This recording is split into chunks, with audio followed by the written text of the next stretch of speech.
kolege, kolegice, stalna trenutna tema, zakon i red, neki su govorili prije o tome jutros i to je dobro, treba non stop udarat čavao u glavu dok se ove stvari ne riješe. Neka ključna pitanja, gdje je nestao Gruppenführer, glavni tužitelj, mister Mladen Bajić?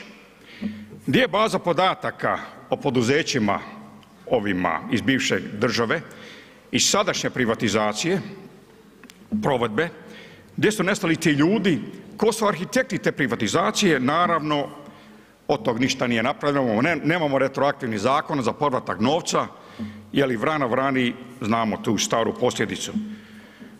Gdje je mister Mesić, bivši predsjednik, kada je govorio povrat novca izvan domovine? Naravno, koji su sudjelovali u tim privatizacijama?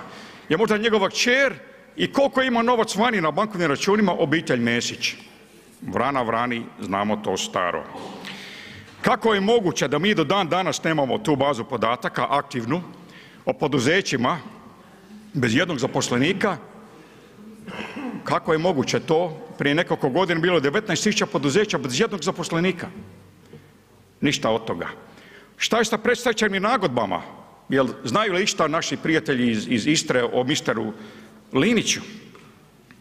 Kako očekivati od kadrova iz bivšeg sustava, uopće očekivati da će oni pokrenuti u Hrvatskoj individualnu i jednu kolektivnu institucionalnu odgovornost? To ne može očekivati. Koji su rezultati toga, te negativne kadrovske selekcije?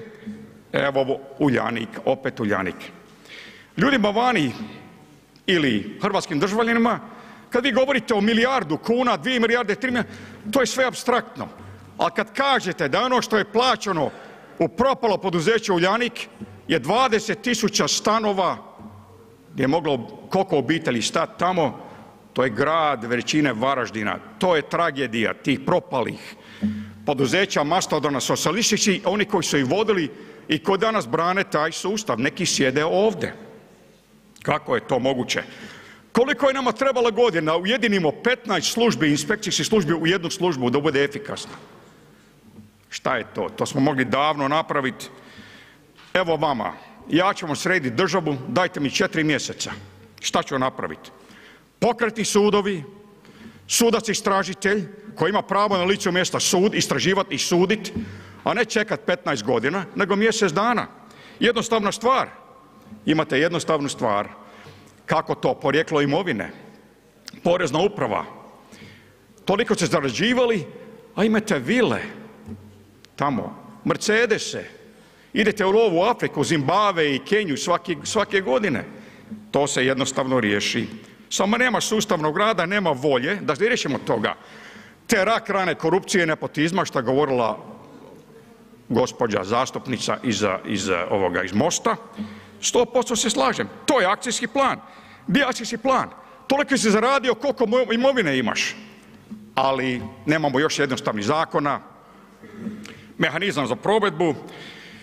Onda kad slušam ove glave iz bivšeg sustava, sindikate na primjer, ove vođe sindikata, sjećam se o bivšoj državi gdje je scenarij bio isti, moramo to ponavljati jer ljudi ne mogu vezivati posljedice i uzroke.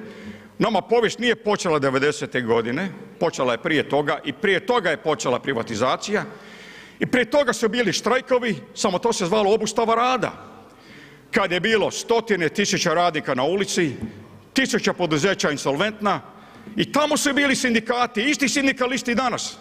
Šta su onda govorili? Ne. Jer su bili samo sviralo, ona lutka na koncu aparačika koji su vodili ti poduzeća jer se nisu bavili strukom. I danas kad gledate te sindikaliste na televiziji, oni nam govore o minimalnoj plaći, koliko je košarica. Ja kad vidim jednu glavu tamo iz sindikata, ja mislim da on prodaje mrkve i krastavce na Dolcu, a ne da se bavi mojim ključnim problemima.